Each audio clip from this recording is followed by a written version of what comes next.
Welcome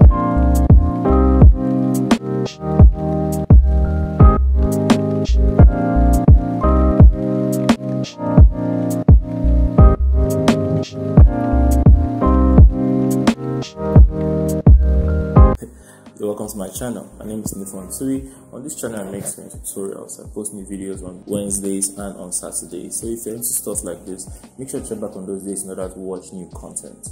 Alright, if you are a beginner or if you're a person that's trying to brush up on your skills, I offer online courses. I'll be showing a demo on how to make a jumpsuit so you can watch on the side if it will be convenient for you to learn online. If you're interested, send me a message on Telegram. Alright, the number is on the screen right now. Thank you so much for watching. I really appreciate it. If you like the video, please give it a like. Do not forget to subscribe. I will see you in the next video. Have a lovely day. Bye bye. Alright, you're welcome to this video. In this video I'm going to show you how to make the cropped jacket that you can see on the thumbnail and that you saw at the beginning of the video. So to begin, you're going to need your pattern paper. You're going to fold it. Make sure that you fold your pattern paper using your bust measurements divided by 4 plus your regular allowance plus extra 2 inches. Alright, so the extra 2 inches I'm talking about is the allowance we're going to need for our lapel. That's our collar, our suit collar that would be in front of the jacket.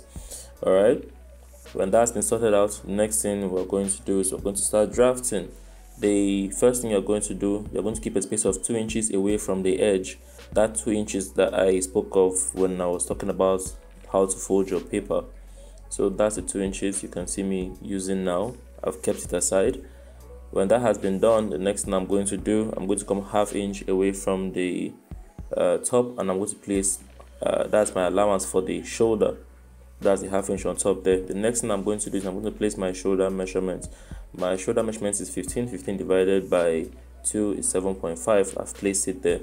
And then you're going to slope your shoulder by 1 inch. So you come 1 inch down, and then you're going to simply rule your line. Alright, just like I have done.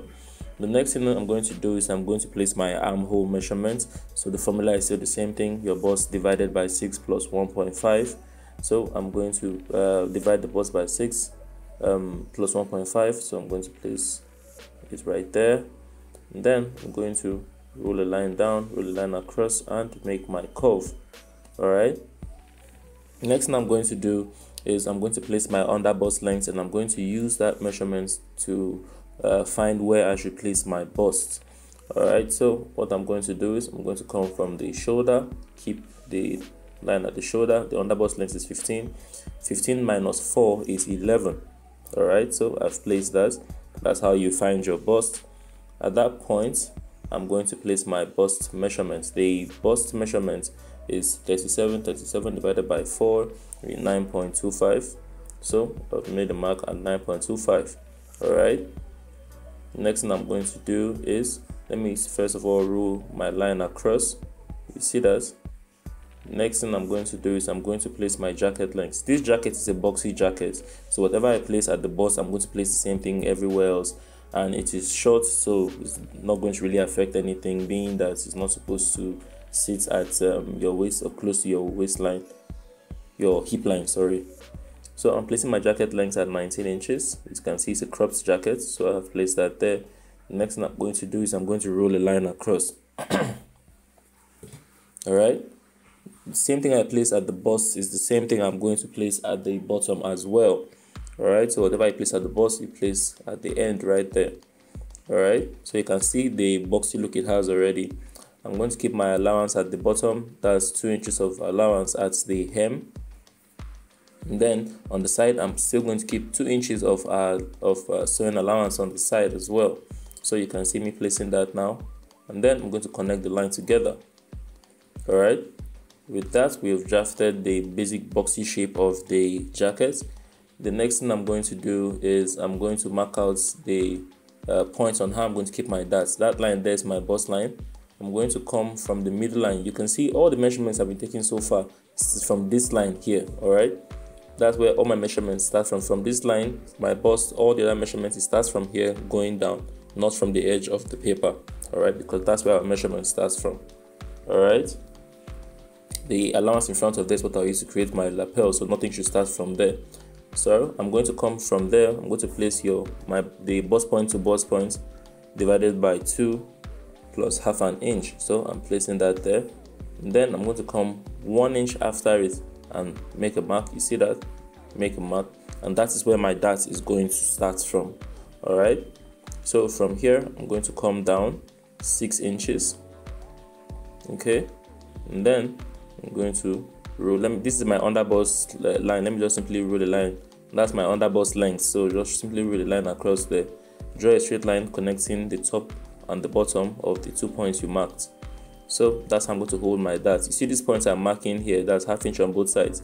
That shows where the deepest part of your dart is going to be. So that's where I'm going to hold the most. You can see me open it up. So that's how the stitch is going to be. The dart will be at its fullest at that point where you can see the where the 2 triangles meet. That's top and bottom. All right. Now I'm not going to add anything to my allowance now. I'm going to give you instructions when you are sewing on how to go about it, but I'm not going to add any sewing extra allowance to that side. I'm adding ½ inch to the top of the pattern. That ½ inch there is going to be my sewing allowance. The next thing is to create the lapel. All right, so the next step is to create the lapel. The first thing you're going to do, I'm going to place my from that line, that very line, I'm going to come in by 2.5 inches, and I'm going to make a mark, and then that's the neckline width. For the neckline depth now, I'm going to come down 1.5. You see that? All right, 1.5 here. Here to here is 2.5. Down is 1.5. In front of here now, finally, I'm going to come down to 4 inches. You can see me marking that there. And then I'm going to simply connect all the dots together. Now, if you are dealing with a wider shoulder of like around 18 inches, I would say you increase that neckline to 3 inches instead of 2.5. All right, but for most people with shoulders smaller than around from 14 all the way to 17, I would use 2.5. All right, but any shoulder above 18, you can use 3 inches. Come to your underbust length. That's your underbust area. That's 1 inch away from the edge. You're going to make a mark there. All right, and then I'm going to connect the 2 inches from the edge to that 1 inch. Okay, we don't need that 2 inches everywhere. And then simply draw a straight line all the way down 1 inch. So that extra bulge in front is what's going to serve as our lapel that will be attached to the collar. Next step, excuse me, is to simply cut out your pattern. You can see me doing that there. So I'm cutting in front of here, cutting the neckline now, and then I'm cutting the shoulder, excess off from the top of the shoulder. After you cut it out, you can see that we have a fold in front of here like so. You can see that we've created our lapel. All right, now I'm going to separate the both of them. I'm going to use this pattern to cut the front of the jacket, so let me simply label it. I'm going to label it front because we're using the pattern as it is. We're not going to modify it in any way. Now the front of the jacket and the back of the jacket are basically the same. The only difference is that the front, we kept allowance because we needed to create space for our lapel, but at the back there is no lapel. As a matter of fact, on this jacket there's not going to be a slit at the back because of how high it is. The slits will not have any function, so there will be no slits there. So simply fold away that 2 inches like you're seeing me do, because we're not going to use it. When I'm cutting the back, I'm going to use this pattern. The only difference is that the neckline is going to be higher. So here that came down to 1.5 and step forward, I'm going to simply come down by ½ an inch. You'll see me do that when I'm cutting on my paper, on my fabric, sorry. Yeah, so I'm going to make the neckline depth higher, but the neckline width is still going to be the same thing because neckline width does not change. At the back, another difference is that we need our darts to be higher. Our darts not going to be as small as the darts that we have for the front. So come away from the edge 4 inches like we did for the front, or whatever your bust point to bust point divided by 2 plus ½ inch was. So place that there, and then I'm coming down to 7. All right, you see that placing that 4 was serving as a guide to tell us where our 7 should be. All right, so that everything is straight. So I'm starting from the 7, but it stops exactly at the bottom of that 6. You see that it doesn't change, but the way we'll sew it would still be basically the same thing with the front. It starts small, opens up. Once it gets to the same point, that underbust area, that is where the darts, even at the back, would also be the fullest, just like the front.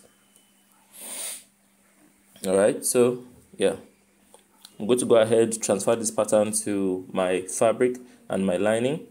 My fabric and my lining, basically the same thing. The only difference is that the lining is going to be 3 inches shorter at the bottom, but everywhere else, all the dimensions are going to be the same. All right, I'm still going to show you when I am done cutting. All right, the first part I'm going to cut is the back, because we have to make some changes to the back. Let me get that out of the way first of all. So I'm going to make my fold, place my pattern on top of it. All right, and then when everything is good, I'm going to attack that neckline first. You can see me continuing that line and simply coming down by 1/2 inch. You see that? So you can see that the neckline at the back is not as high. All right, it's not as low, sorry. You can see it here. You can see I didn't come down all the way. I simply came down and sloped out at 1/2 inch. All right, the next thing I'm going to do is I'm going to mark my points for the darts. So the same point here, lift up my paper, make a mark here at the beginning. All right, make a mark at the middle where the dart is going to be at the fullest. Remember I said that even at the back, that point there at the underbust area is where your dart should be the fullest. And I'm marking the end as well. So I know where my dart is starting from, and I know where my dart will be full, and I know where my dart is going to stop. So I'm going to simply transfer all the patterns to the reflect on the other side of the back. All right, next step is to cut the fronts. The fronts is basically just as the pattern is. We're not going to change anything. So I'll just put my fabric on the fold, place my pattern on top, and cut, as you would see me do now. All right, so putting my fabric on the fold first. Make sure your fabric is on the fold when you're cutting your patterns. All right, you can see that nothing has changed. So you can see, like I said, the next thing I'm going to do is I'm going to mark all my dart points. So remember, the dart points are the original darts that we created. So I'm going to simply mark the beginning, middle, and the end. Make it to reflect on the other side of the fabric as well. So you can see I've cut the lining for the back. You can see it's basically the same thing with the fabric. The only difference is that the lining is shorter by 3 inches just at the bottom, but every other place they are the same. To cut the front, we're going to need 2 pieces. The most important thing is the width. From here to here should be 15 inches. The length would be determined by the length of your jacket, but that width should be 15 inches because you need the green part to be so much that it covers the your lining does not show when you turn your lapel. So I'm going to explain something to you now when I place this pattern on top. So you see this part of the lining, okay, the reason why we're cutting the fabric is because this lining is going to turn like this. So when you turn it, this is what you would see. That's why we're not cutting the entire thing out of our lining by itself. So you need this part here to be at least 15 inches wide, so that by the time you turn it, you don't have any pink showing at all. All right, so I've made my fold, I've ironed it, and then you're going to bring the other side of your lining. I'm going to place it on the fold, place it on top, iron it, and I'm going to place it on across the green 1/2 inch. Okay, so I'm going to still need to readjust this, but make sure that the pink crosses into the green by 1/2 inch. All right, when you're done with that, you're going to take your pattern on top, place it on top, check and see that everything is good. All right, remember this part would also need to be 3 inches shorter. So I'm going to straighten the end now because the end of my pattern was not very straight. So I'm going to straighten it, and then to the way I've dragged it down, I'm going to use my tape and check and see that I have 3 inches on both sides. And then at this point you can simply cut it out. All right, you can see that going all the way up the side, around the armhole, up the shoulder, just like the pattern, but we'll need to join them back on the sewing machine. All right, but with that, we have cut the lining for the front as well. The next thing is interfacing. On this part here, I'm going to iron my interfacing onto it. All right, I'm going to iron stay onto this. I'm ironing interfacing onto my fabric, but if you are dealing with a fabric that's a bit thick, it's optional. I would say you can leave it in some cases, it's your choice. but this fabric is a bit funny, so I'm going to iron interfacing onto the fabric. On the lining, I will not iron any interfacing onto any of the pink parts that you can see. So over here, I'm not going to iron it, but on the back, everywhere where you see a green piece, that's the whole back, the whole of the front and the lapel. But all the pink linings, I will not touch interfacing, will not get any interfacing. The first thing we're going to stitch together is the lapel. We're going to join the lapel to the lining that's meant to be joined to it. All right. So whatever I do on this side, I'm going to repeat on the other side as well. Please, if I sound somehow, if I'm sneezing and doing all of that, I have a bit of a cold, so please forgive me. But I had to make this video. So the main reason why we join this part first is so that we can use the marks, our dart mark, to mark on our lining as well. Alright, so that's why it's best to join it first, so that once you are darting, you know you are darting everything at once. I'm going to use my the other side I have marked with my dart to trace my darts onto my lining. You see, first point, second point, and the bottom part. The bottom part is basically at the end of the lining, so I didn't bother marking anything. So because that's where our dart is going to come out. Make sure to do the same thing on the other side of the front and the lining that is meant for it. Alright, after you figure that out, you're going to hold your darts. I'll do the same thing with the back, as you would see later on. Alright, so I've done the fabric. I'm going to repeat the same thing on the lining. You can see the way I'm holding very little so that I don't change anything at the end of my lining. I don't reduce it by anything. The next thing is to repeat the same thing on the back. Alright, so make sure to carefully arrange your back. Make sure that all the sides are where they are supposed to be. Then you're going to simply trace your darts using your pen, or I would say chalk, tailor's chalk. Well, yeah, simply trace out everything just like what we did in the front. But for me, I've done that already. I hope you can see one or two places there that I have marked with the X. I'm using my pen, but I'm going to go ahead to hold my darts. Sorry.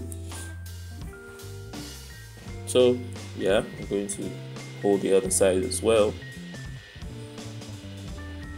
Okay. All right. When we are done with that, the next thing we're going to do is we're going to join the fabric and the lining together at the bottom. All right. So at the bottom first.